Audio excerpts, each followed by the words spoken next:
días y bienvenidos a vamos a comenzar con el cuarteto de cuerda y interpretar la serenata nocturna de Mozart. Tocaremos sobre el primer y segundo movimiento, el alegro y la armonía. Y nada, la verdad es que es un placer estar siempre en este teatro tan emblemático y nada, esperemos que os guste y la velada y seguro que será bien.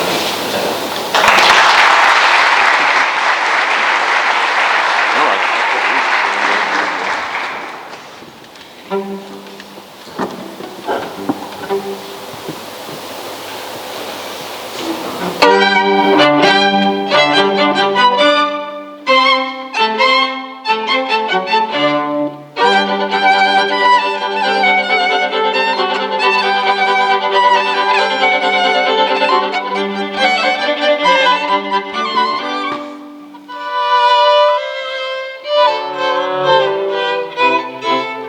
gracias.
Buenos días a todas y a todos, pueblo de Abarán, autoridades. Hoy nos reúne aquí la memoria, pero también algo más importante, la gratitud. Porque un teatro no se sostiene solo sobre sus paredes, se sostiene sobre la voluntad de un pueblo, sobre la visión de quienes supieron imaginarlo y sobre el trabajo de quienes lo hacen posible. El Teatro Cervantes forma parte de la historia de Abarán desde 1926. Un siglo después sigue en pie, no solo como un edificio, sino como símbolo de identidad, de encuentro y de vida compartida. Por eso este acto tiene un valor especial, porque hoy no miramos solo al pasado, hoy miramos a las personas, a los empresarios que apostaron por levantar este espacio, a los trabajadores que pusieron esfuerzo, oficio y tiempo para convertir una idea en una realidad. A quienes entendieron que la cultura también se construye con manos, con sacrificio y con compromiso. Nada de esto fue casual, nada de esto apareció de la nada. Detrás del Teatro Cervantes hubo empuje, decisión y una fe profunda en que Abarán merecía un lugar como este, un espacio para la música, la palabra, la emoción y la convivencia. Y eso es precisamente lo que hoy homenajeamos. Porque los pueblos también se cuentan a través de los lugares que levantan, y pocos lugares cuentan tanto de Abarán como este teatro. Hoy le rendimos homenaje con respeto, con orgullo y con memoria, porque recordarles no es solo un gesto de justicia, es también una forma de decir que su legado sigue vivo. Y que cada vez que se enciende una luz en este escenario, cada vez que vuelve a abrirse el telón, cada vez que este teatro reúne a su gente, hay algo de todos ellos y ellas que vuelve a latir. Este homenaje se enmarca en la programación que desde la Concejalía de Cultura del Ayuntamiento de Abarán se está realizando para conmemorar a lo grande este cervantenario. Desde enero, la programación ha contado con compañías de proyección nacional y con los verdaderos protagonistas de este municipio, quienes sostienen la vida cultural y social de Abarán durante todo el año. Nuestras asociaciones, nuestras hermandades, nuestra gente. La Asociación Amigos de la Zarzuela, la Asociación Lírica Amigos del Arte, la Agrupación Musical Santa Cecilia, la Junta de Hermandades, la Asociación Amas de Casa San Commi y San Damián, el colectivo Azarrock y la Asociación Española contra el Cáncer, entre otros. Y hasta diciembre habrá muchas maneras de volver a este teatro, con música, con palabra, con escena, con actividades para todas las edades. No lo enumeramos todo hoy porque lo bonito de este centenario es vivirlo por capítulos como se han vivido estos 100 años. A todos ellos, los que han formado y forman parte de este teatro, gracias por haber construido algo que nos sigue construyendo a nosotros. Ahora pido la palabra en el escenario de la concejala de Cultura, Penélope Luna.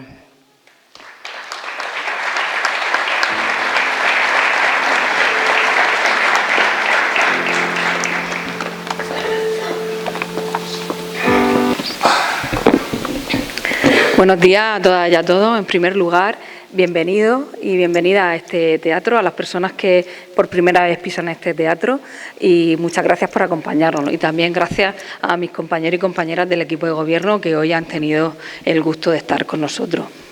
Hay decisiones que no se notan en el momento en el que se toman. No generan titulares ni resultados inmediatos, pero con el tiempo acaban marcando la historia de un pueblo. Este teatro es una de ellas. Hoy estamos aquí para reconocer, para recordar y para dar las gracias. Y también para entender bien lo que ocurrió aquí hace 100 años es lo que hace que sigamos en pie hoy. Porque en aquel momento hubo personas que tomaron una decisión que no fue fácil: invertir en cultura. No en un negocio seguro, no en algo que garantizaba beneficios, sino en un proyecto colectivo. Y eso dice mucho de quiénes eran y de lo que querían para Abarán.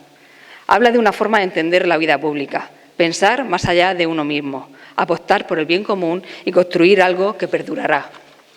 Aquellos empresarios y promotores, aquellos accionistas, no actuaron como inversores al uso.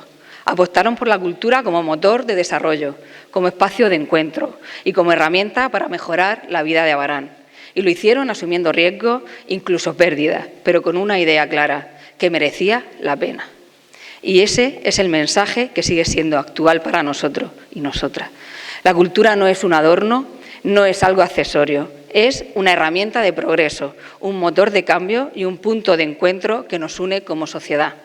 Durante 100 años, este teatro ha cumplido exactamente esa función. Ha sido un espacio donde han pasado generaciones enteras, donde se han compartido momentos y donde la cultura ha estado al alcance de la gente.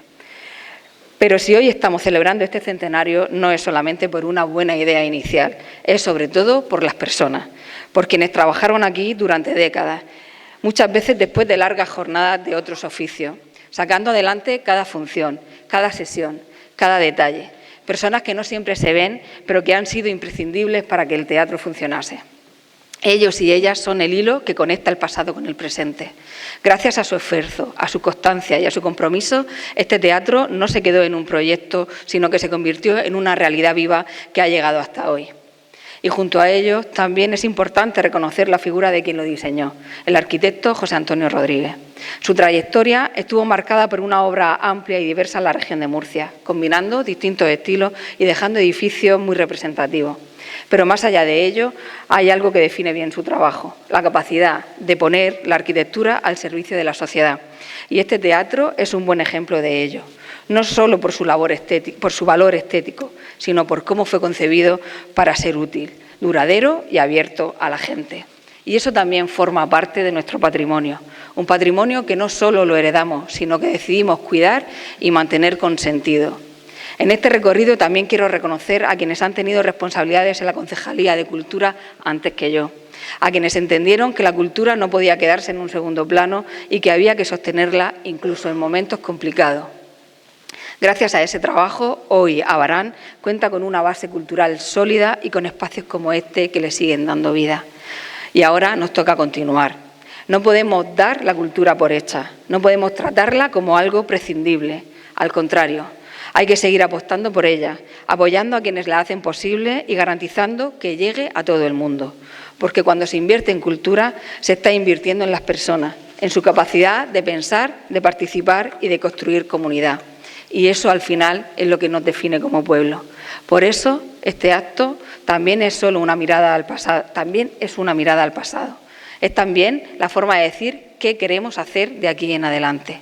Seguir cuidando lo que tenemos, seguir apoyando la cultura y seguir tomando decisiones que, como ocurrió hace 100 años, merezcan la pena con el paso del tiempo. Muchísimas gracias a todas y todos por estar aquí hoy.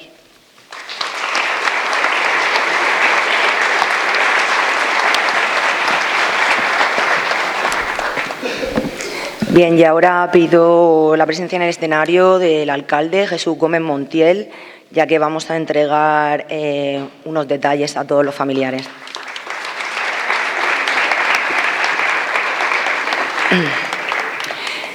Bien, antes de continuar, me gustaría expresar mi agradecimiento al cronista oficial de esta villa, conocido por todas y todas como Pepe Jarras, por su entrega silenciosa, por su conocimiento y por esa manera tan noble de custodiar la memoria de este pueblo para que el tiempo no borre lo que merece ser recordado. Pido un aplauso para él.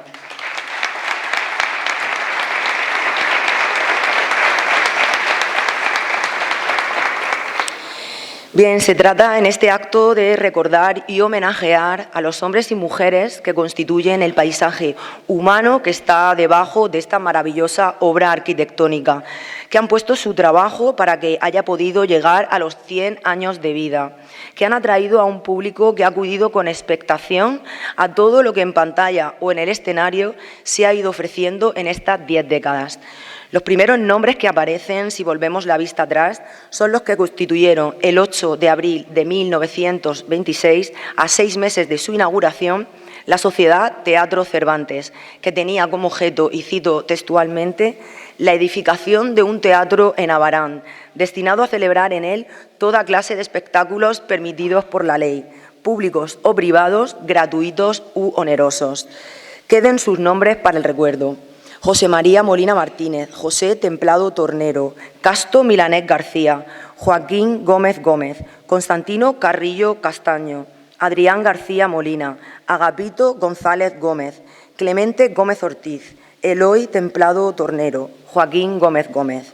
Modelo de amor por su pueblo, se embarcaron en esta magna obra guiados por la ilusión de traer a Abarán lo mejor de los espectáculos del momento, a una costa de sus bolsillos, pues el rendimiento económico fue totalmente negativo. A ellos, necesitados de capital para dar respuesta a los gastos generados por esta obra, se les fueron uniendo accionistas que con la compra de acciones de primera o segunda categoría, guiados también más por la ilusión que por la rentabilidad, contribuyeron a que esta empresa de soñadores continuara hasta hoy. Y un año después de la constitución de la sociedad, el 26 de mayo de 1927, nos encontramos con la siguiente relación de accionistas.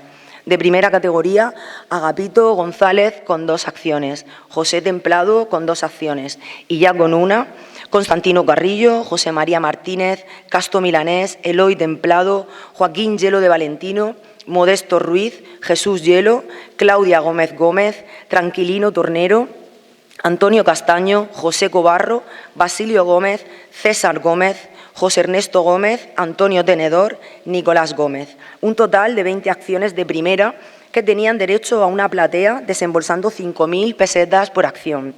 De segunda categoría, Constantino Carrillo con 2 acciones, José Templado, Adrián García, Clemente Gómez y Joaquín Gómez. Tras recorrer estos nombres, es momento de profundizar en 3 perfiles imprescindibles para entender el origen y la dimensión de este teatro. José Antonio Rodríguez. Nace en Murcia en 1886. Cursa los estudios de arquitectura en Madrid, donde conoce a María Dolores Moreno, cuyo padre era de Ojos, con la que tuvo 4 hijos. Se instala en Murcia y trabaja como ayudante de Justo Millán, a quien consideró siempre como su maestro. Cuando éste volvió a su Albacete natal, lo recomendó para sustituirle en la diócesis de Cartagena para realizar los trabajos de supervisión de obras en iglesias y conventos. En noviembre de 1901, Rodríguez sería nombrado arquitecto municipal, sucediendo en el cargo a Pedro Cerdán. Y a partir de esta fecha comenzaban también sus proyectos particulares, algunos de ellos tan renombrados como la Casa Díaz Casou en la murciana calle Santa Teresa, un edificio que contrasta en estilo con esta casa modernista. Es su proyecto de 1910 para la diócesis, el hospital para los sacerdotes conocido como la Convalecencia, sede que fue del rectorado de la Universidad de Murcia. Sin duda, una de sus obras que más expectación y debate produjo fue la Casa de los 9 pisos, que en su tiempo fue el edificio de mayor altura de la capital. Una de sus últimas obras sería la Casa Cerdá, en la murciana Plaza de Santo Domingo, proyecto de 1936, una de las pocas obras de corte modernista que quedan en Murcia. La obra de Rodríguez fue variada en estilos, historicismo, eclectismo y modernismo, y abundante en número. Para Murcia diseñó también comercios como la Alegría de la Huerta o la Ferretería Guillamón, panteones en el cementerio de Nuestro Padre Jesús, chalets y casas particulares en la Alberca o la Ribera, en Alcantarilla su mercado público y en Abarán el Teatro Cervantes, una de sus obras más emblemáticas en 1926. Edificio construido en menos de 6 meses, con una estructura a prueba de terremotos y dotado de unos detalles y un encanto que lo convierten en uno de los teatros más bellos y emblemáticos de la región. Muere en Murcia en 1938. Hoy contamos con la presencia de su nieto, Fernando Alarcón Rodríguez.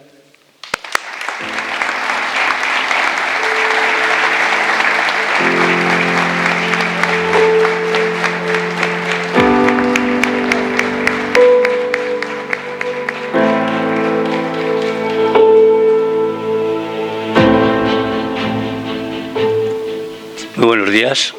En primer lugar, mi agradecimiento a los organizadores de este evento por haber pensado en mí, en toda mi familia, para simplemente acompañarles en este acto tan bonito. Yo hace muchos años tenía la costumbre de, en mis ratos libres, coger el coche e irme por Murcia a ver paisajes, a ver edificios, a ver museos. Y hace mucho tiempo pasé precisamente por este teatro y me llamó la atención. Y posteriormente me enteré de que había sido hecho por mi abuelo. Y es verdad que ahora, retrospectivamente, veo que tiene una de las características más importantes de la arquitectura de mi abuelo, que es la rejería, los bordes, estos dibujitos que hacía con los hierros para separar las estancias de unas de las otras, y estas volutas y estos dibujitos que hacía en las fachadas. Es una característica de él. Estoy muy agradecido por haber pensado en nosotros y estoy abierto a cualquier pregunta o cualquier cosa que me quieran decir. Muchas gracias.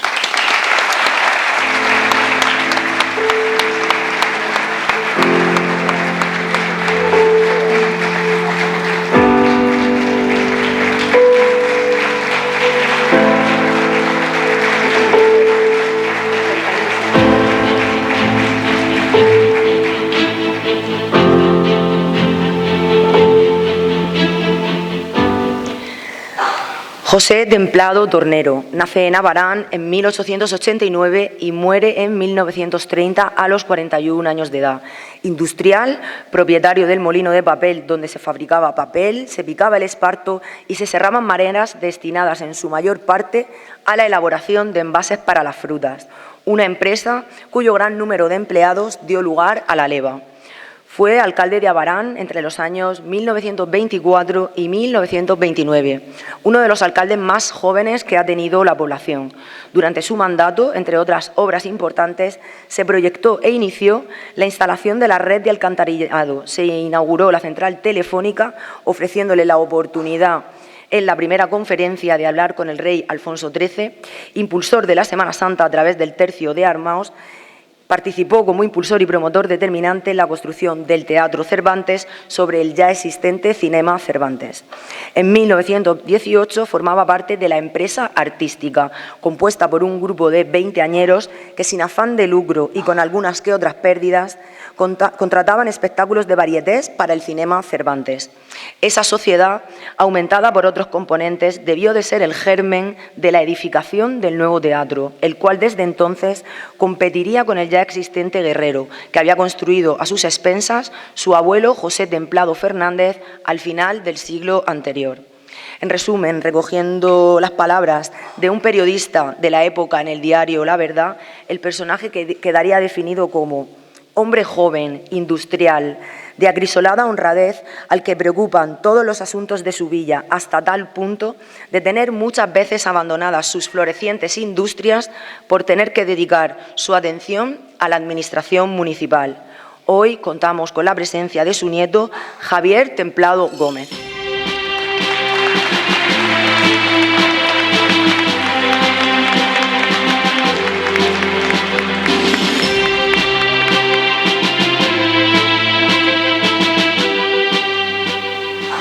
Bueno, buenos días a todos y primero un agradecimiento, pues tanto a los promotores de este acto como al Ayuntamiento, representados por su alcalde y su concejala de Cultura. Bueno, yo vengo aquí a hablar en nombre de mi abuelo José Templado, representando a sus nietos, algunos de ellos aquí presentes, a sus bisnietos y en parte a una tataranieta que por aquí anda también. Curiosamente, yo soy nieto directo de José Templado Tornero, pero al mismo tiempo otro de los fundadores, Constantino Carrillo, era hermano de mi abuela paterna, o sea, se dan las dos circunstancias. En cuanto a mi abuelo José, a nuestro abuelo José, verdaderamente no tenemos mucha información sobre él porque murió con una edad muy temprana, murió a los 40 años en 1930, a los 4 años de inaugurar el teatro. La mayor fuente de información que yo he tenido sobre él ha sido mi tío Antonio, ya que mi madre, cuando murió su padre, tenía solo 8 años. Sin embargo, mi tío Antonio era algo mayor y yo, a título personal, estuve entrevistando a mi tío Antonio Templado durante 3 o 4 años para hablar de la familia y dar algunas características de cada uno de ellos. Y en cuanto a su padre, pues él era el penúltimo de 8 hermanos. Y según sus propias palabras, que estuve oyendo de viva voz en esas grabaciones ayer o anteayer, era un hombre introvertido, lacónico, irónico, muy emprendedor, como ha quedado claro en la semblanza previa, lector ávido de lecturas de novelas, sobre todo de aventuras y del Quijote. Era hombre de muy pocas palabras, respetado por sus hijos y además, como anécdota, tenía una excelente relación con su suegro Antonio Castaño. Y como anécdota un poco macabra, le hizo un panteón en su honor y se dio la macabra anécdota que falleció él antes que su suegro, un mes antes, y prácticamente lo estrenó él, ¿no? Hay que darse cuenta del tipo de perfil que era este hombre. Ahora que hablamos de tanto emprendimiento, tanto emprendedor y tanto eso, Mi abuelo José inauguró el teatro cuando tenía 37 años y al mismo tiempo, bueno, había sido, o lo compaginó con el cargo de alcalde y llevaba la fábrica de madera y de papel que regentaba. Y esto, además, criando a 6 hijos. O sea, yo no sé este hombre de dónde podía sacar tanta actividad y tanta fuerza, pero este era el perfil de mi abuelo José. Invirtió gran parte del capital de su fábrica en este teatro. Y bueno, esto muestra el apoyo y la apuesta que él hizo por la cultura, ¿no? Al final, bueno, una enfermedad que contrajo en 1928 hizo que se lo llevase en 1930. En resumen, estas palabras sí me gustaría que sirvan de homenaje para estos hombres que, como mi abuelo, hicieron posible la constitución de este increíble Teatro Cervantes y, por tanto, hicieron que Abarán, del que ahora soy residente, sea un lugar mejor para vivir. Muchas gracias.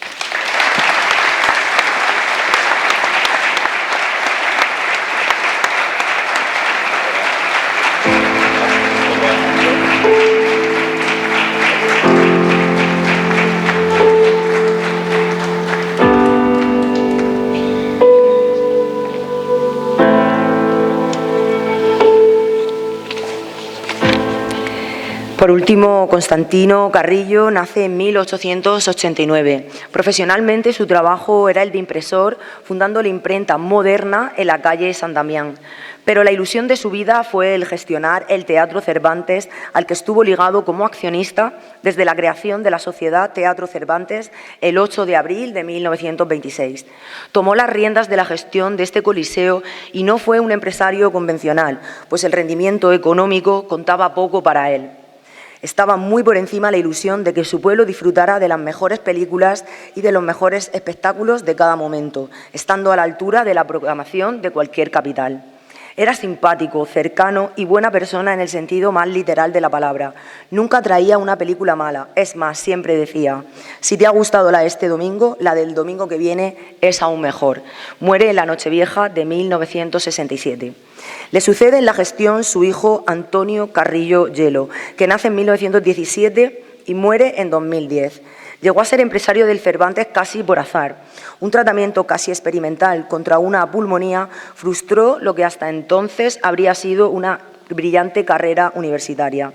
Aún así, asumió la gestión del teatro con un estilo muy distinto al de su padre, de una manera más empresarial, pero procurando mantener siempre, en la medida de lo posible, la calidad de los espectáculos que ofrecía. Antonio Carrillo era ordenado y metódico y de carácter tranquilo y pacífico, muy meticuloso en todas sus cosas. Si Constantino puso en el Cervantes el entusiasmo y la cercanía, Antonio aportó el orden, la constancia y la seriedad de quien entiende que también cuidar un teatro y hacerlo sostenible es necesario para que perdure. Cada uno a su manera, los dos dejaron su sello en el Cervantes y en la memoria de Abarán. Hoy nos acompaña Antonio Carrillo Cobarro, nieto de Constantino e hijo de Antonio Carrillo.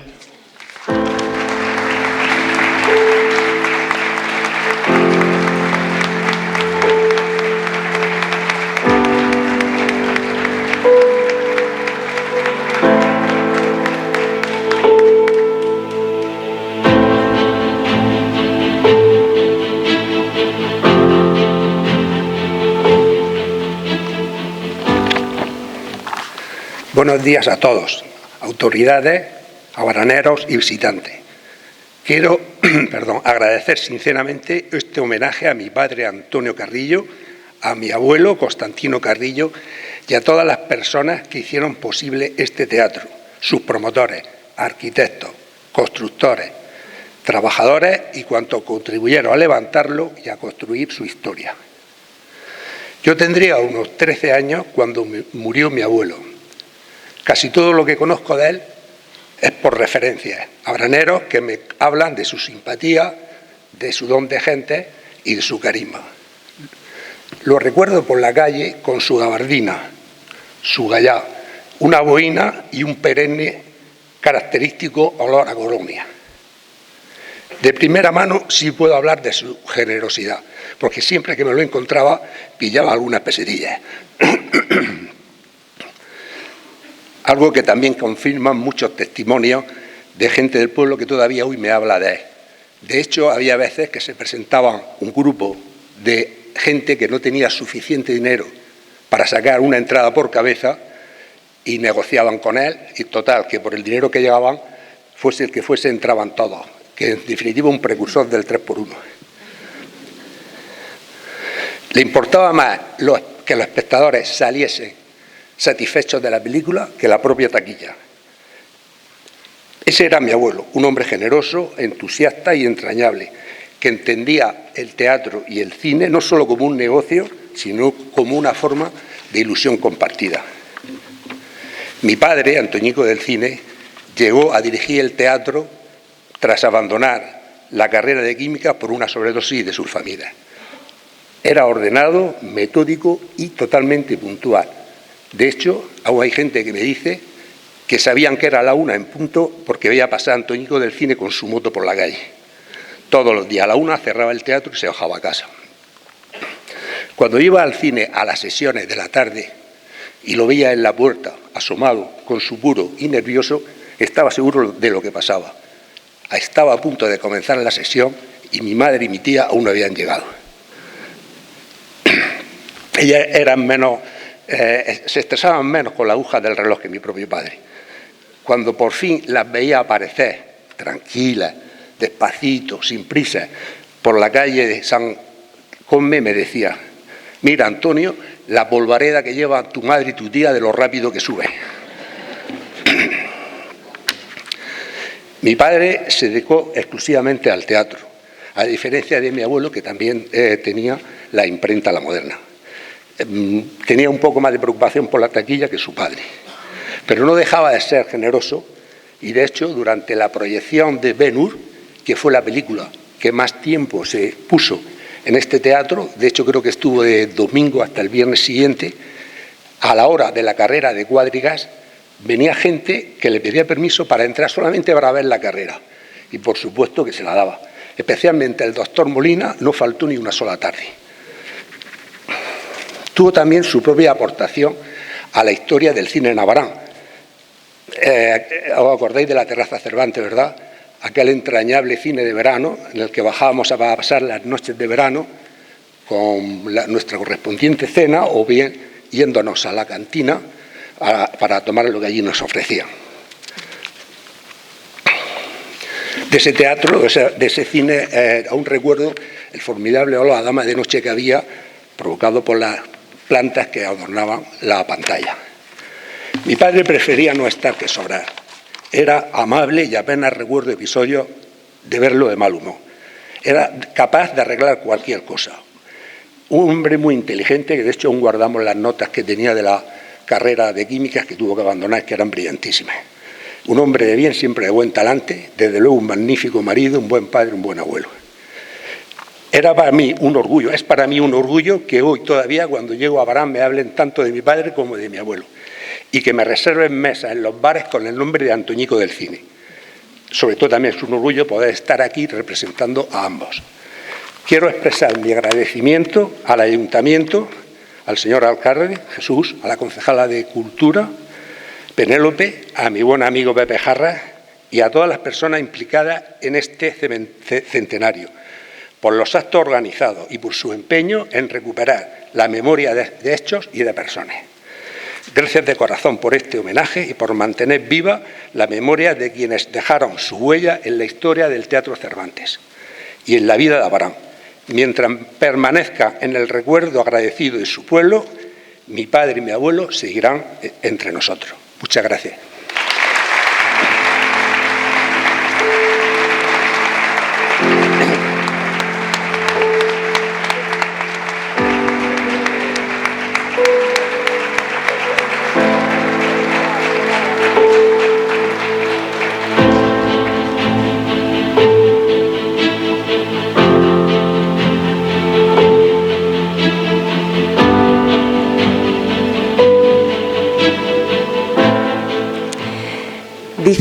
Almudena Grandes en su libro Inés y la alegría que la historia inmortal hace cosas raras cuando se cruza con la carne de los cuerpos mortales. Y hoy, de una forma especialmente bonita, esa idea se hace realidad en Lara Carrillo Marquina, bisnieta de Antonio Carrillo y tataranieta de Constantino Carrillo y José Templado, en quien confluyen dos ramas de una misma memoria vinculada para siempre a la historia del Teatro Cervantes.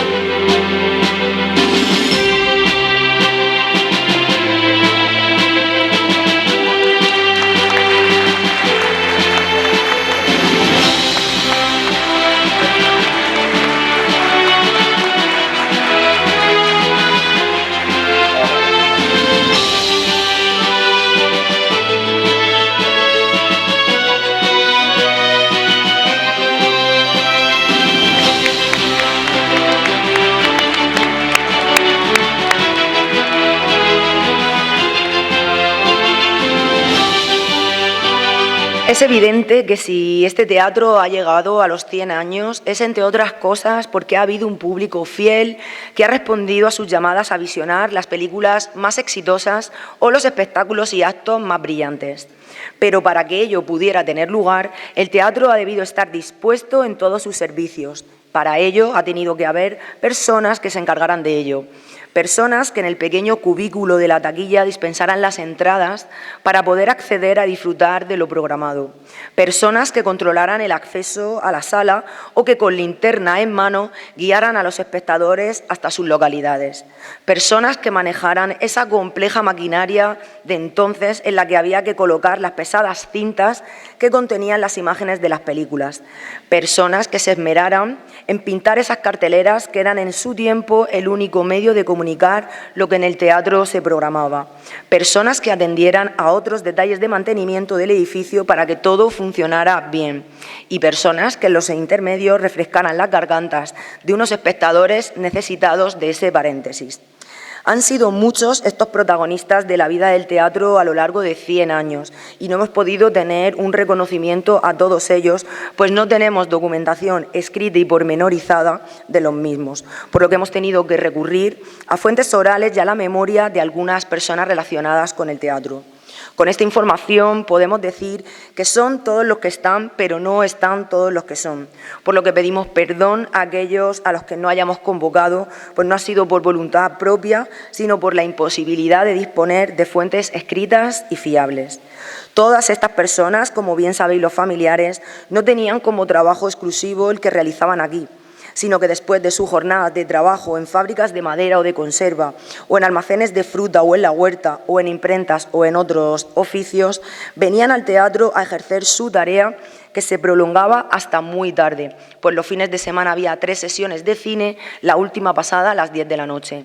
Pero a pesar del cansancio de su trabajo y de las largas jornadas, el teatro fue para ellos un estímulo y una ilusión, pues no era una empresa al uso, sino como una familia a la que pertenecían, orgullosos y satisfechos. Hemos agrupado a todas estas personas de las que tenemos constancia en 3 grupos. Primer grupo, más alejados en el tiempo y de los que nos queda un recuerdo envuelto en cariño y agradecimiento. Taquilleros. José María Tornero Carrasco, el primer taquillero del que tenemos noticias.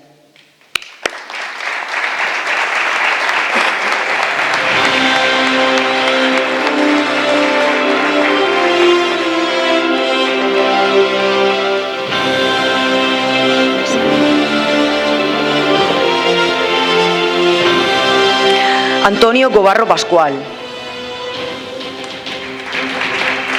Segismundo Carrillo Martínez y Valentín Tornero Tornero. Si hay familiares pueden ir subiendo.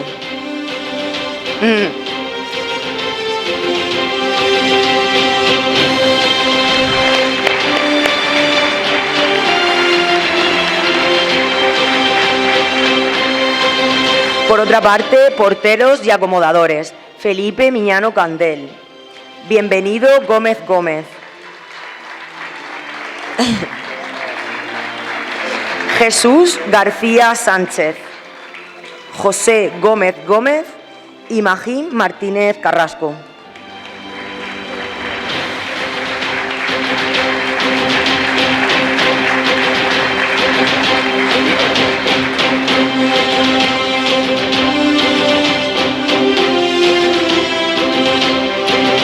Por otra parte, los maquinistas: Joaquín José Gallego Carrillo, Perseverando Tornero García, Filiberto Carrillo Martínez, Jesús Lucas Hielo y Antonio Tornero Miñano.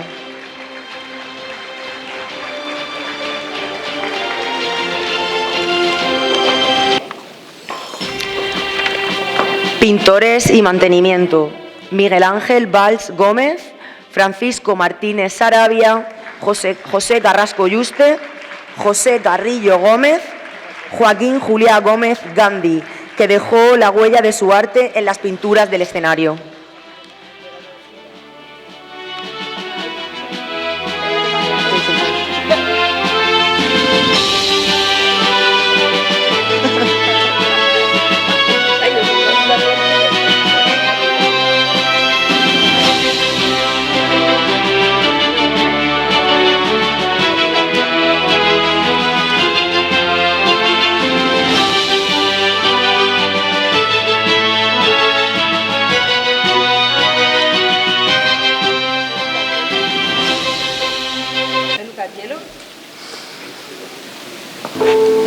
Es Jesús Lucas Hielo.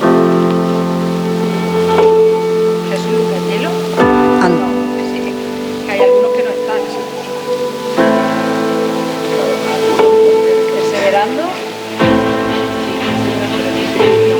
Venga, ya vamos.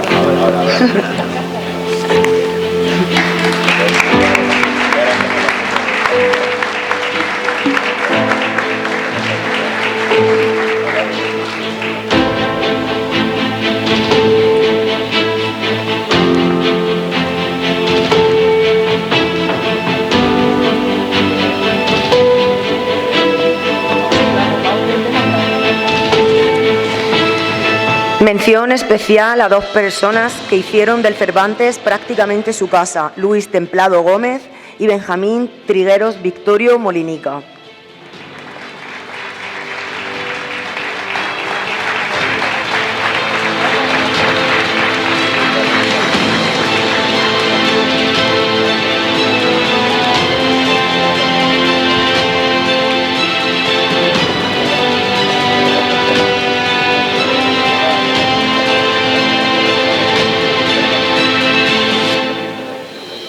En la cantina, Gregorio Carrillo y Purificación Pascual, Viterio Carrillo Hielo, Celestina López y Fuentes y Dolores López y Fuentes, la única que aún sigue entre nosotros.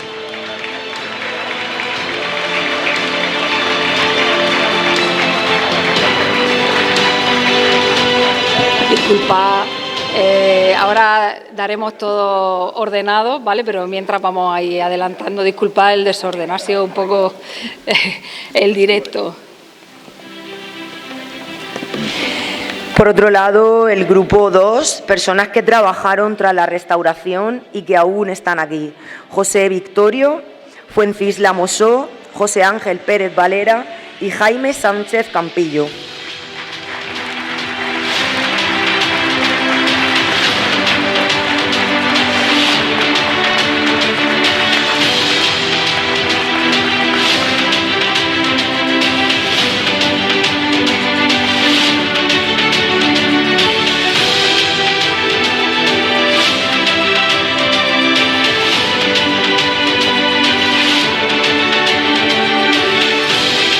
Por último, las personas que en la actualidad mantienen el teatro: José Sánchez Cano, Ricardo Molina Mosso y Javier Martínez Emitiel.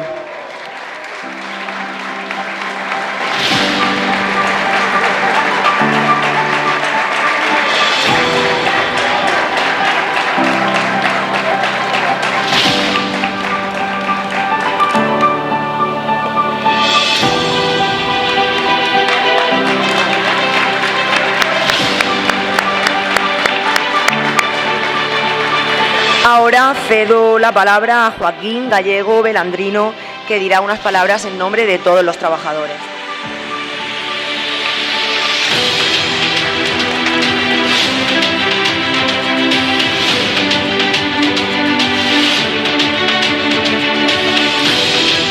En la lista nos ha faltado Augusto Puche, pero vamos, todos recordamos que ha sido trabajador de este teatro. Por favor, si hay algún familiar que suba.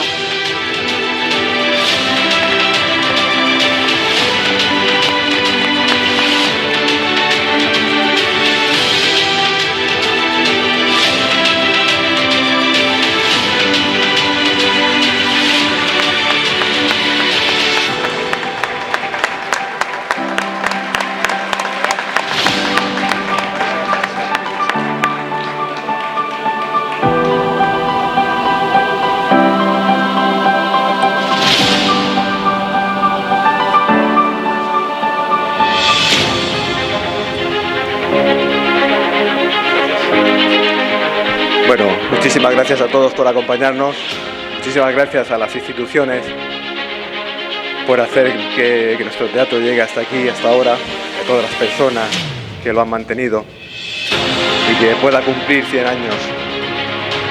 Si mi padre estuviera aquí,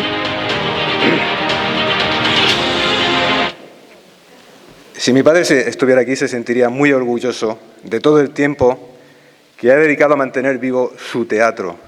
Y al utilizar el posesivo su, no me refiero a que fuera de su propiedad, sino todo lo contrario, que él, junto con sus compañeros, se sentían pertenecientes al Cervantes.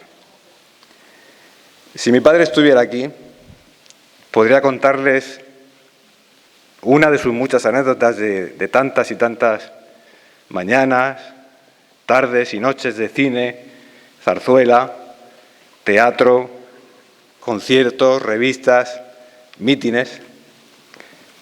Y estoy seguro de que no dejaría de contarles la tarde aquella en la que se juntaron media docena de compañeros en el cuarto de la taquilla y tuvieron la feliz idea de rellenar una quiniela a base de ventosidades. 1, 1. 2, un 2. Y lo peor era el empate, que eran 3 o más. No había móviles ni redes sociales, pero aquello se habría hecho viral. Con ello, se pueden ustedes hacer una idea del ambiente que se respiraba, no me refiero al olor del cuarto de aquella tarde, del ambiente de trabajo que había aquí. Eran compañeros, pero eran algo más, eran familia, eran la familia de Cervantes. Una familia de artistas, al fin y al cabo, porque arte tenía que haber para servirlas y preparar las viandas en las cantinas, la que tenemos debajo de la entrada y la que había en el gallinero. Arte había que tener para acompañar a las personas hasta su butaca una vez que había empezado la función, con la ayuda solamente de una linterna de pila de petaca. Arte tenían que tener para empalmar las películas y bobinarlas y rebobinarlas y colocarlas en el proyector, de forma que después, en la pantalla, no apareciera el caballo patas arriba o cabalgando hacia atrás, que alguna vez ha pasado. Arte también tenían los que una vez que caía el telón, te desmontaban y montaban los decorados en apenas unos minutos, o hacer que apareciera un fuego en la cocina, simplemente con una bombilla, papel celofán, un ventilador, y un tío por detrás echando humo de un puro que se estaba fumando.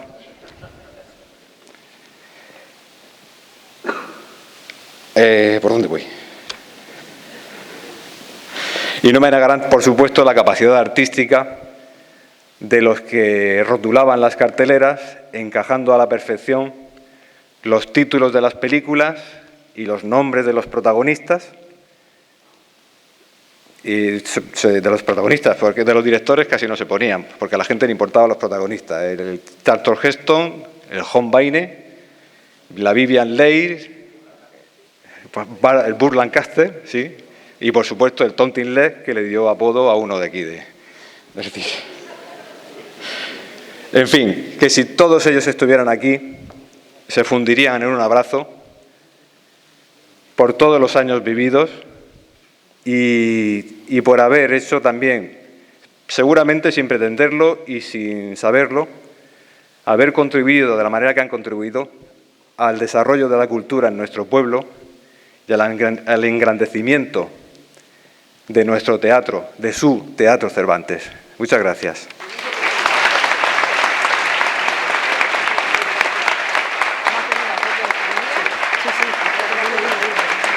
Ahora foto de familia para el recuerdo, claro.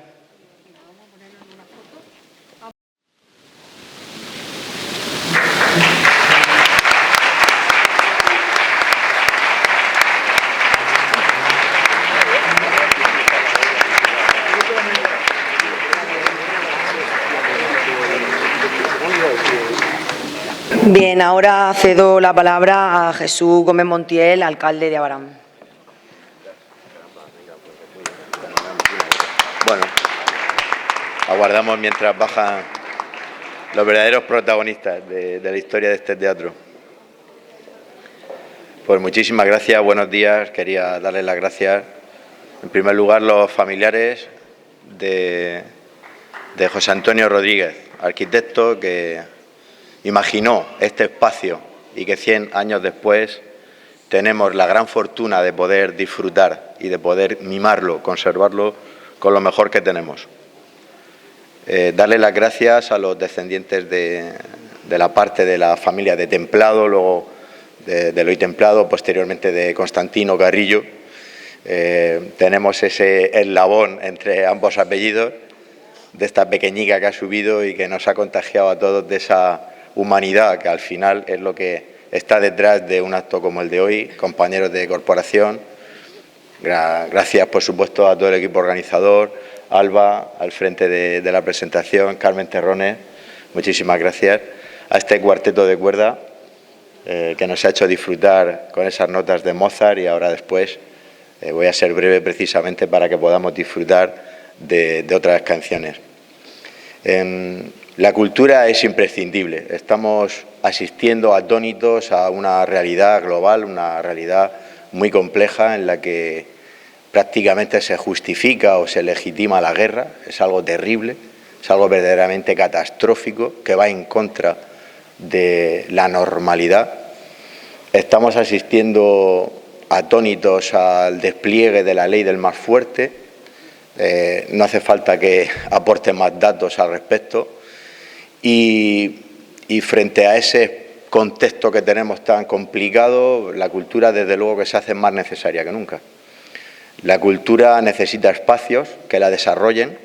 Este es el vivo ejemplo de un teatro que ha permanecido durante todos estos años resistiendo con esa iniciativa empresarial, con ese empeño a veces con los recursos propios. Me han gustado mucho las palabras de Antonio Carrillo, porque decía efectivamente que tanto su padre como su abuelo, lo más importante es que la gente saliera contenta de la función. Y bueno, imaginemos que en la carrera de las cuadrigas, en lugar de a Mesala, le hubiera pasado algo a Judá Ben-Hur. La gente hubiera pedido el reintegro de la entrada. Y eso es lo más importante, compartir lo que cada persona tiene, destinar fondos que salen de tu iniciativa económica, de tus empresas, para llevar adelante una realidad que al final es una realidad compartida. Y hoy hemos asistido en esa transición desde la iniciativa privada hasta que ya luego, una vez que la comunidad autónoma adquiere este teatro, pues es lícito y lógico pensar que la administración pública, tanto las locales como las autonómicas, a partir de ese momento pusieron mucho más de su parte para que la cultura fuera algo que vertebra a nuestra sociedad y que nos permite refugiarnos a veces en ella, en las películas, en las obras de teatro, en la zarzuela, que es tan importante aquí en Abarán, para salir adelante de esas vicisitudes que tenemos en nuestras vidas cotidianas. Y si un espacio tiene vida es gracias a las personas que lo hacen posible. Y hoy hemos asistido a esa manifestación libre y una manifestación pues muy humanista de todas las personas, descendientes, nietos, bisnietos, de quienes hicieron posible que el Teatro Cervantes fuera un poquito de cada uno de los ciudadanos de Abarán. Joaquín Gallego lo ha definido muy bien. Cuando su padre hablaba de su teatro, efectivamente no lo decía en términos de propiedad, evidentemente, pero sí que hay una parte alícuota, hay una parte, cada tornillo de la butaca, cada bombillica que tenemos en este pasillo, o no sé, cada brillo que se sacaba en los candelabros que alumbran este magnífico teatro, formaban parte de ese accionariado social casi intangible que forma parte del pueblo de Abarán. Forma parte de nuestra historia, así que muchísimas gracias a todos los que habéis hecho posible que durante este siglo el Teatro Cervantes sea tan importante para el pueblo de Abarán, y esperemos de verdad que por otros 100 años más seguiremos trabajando las corporaciones venideras en un Teatro Cervantes fuerte, sólido, que permita al pueblo de Abarán abrazarse a su identidad y a su cultura y a su historia. Muchísimas gracias.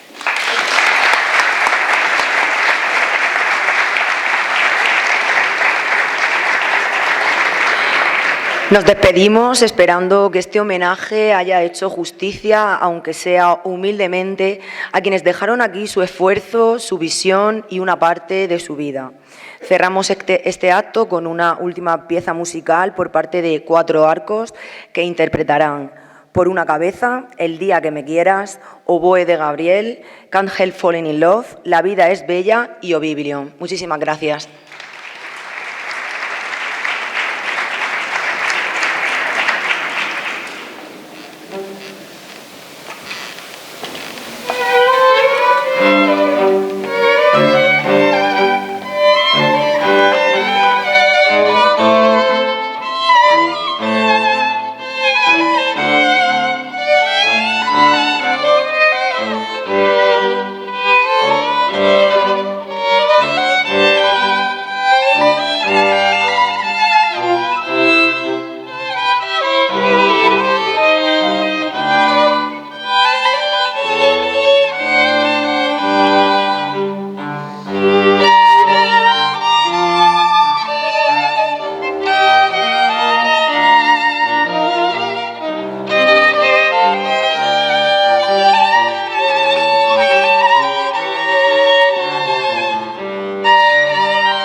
Bueno, con esta siguiente pieza, que es Oblivion, de Astor Piazzolla, ya nos vamos a despedir. Y nada, la verdad es que es un placer siempre venir aquí y siempre con estas tablas de teatro que es magnífico. Siempre al entrar en un teatro hay una magia que se respira y yo creo que todo el mundo, tanto los músicos como los que trabajan en él, como el público en general, eso lo respira y eso hace que este tipo de edificios sean tan especiales. Muchas gracias por venir.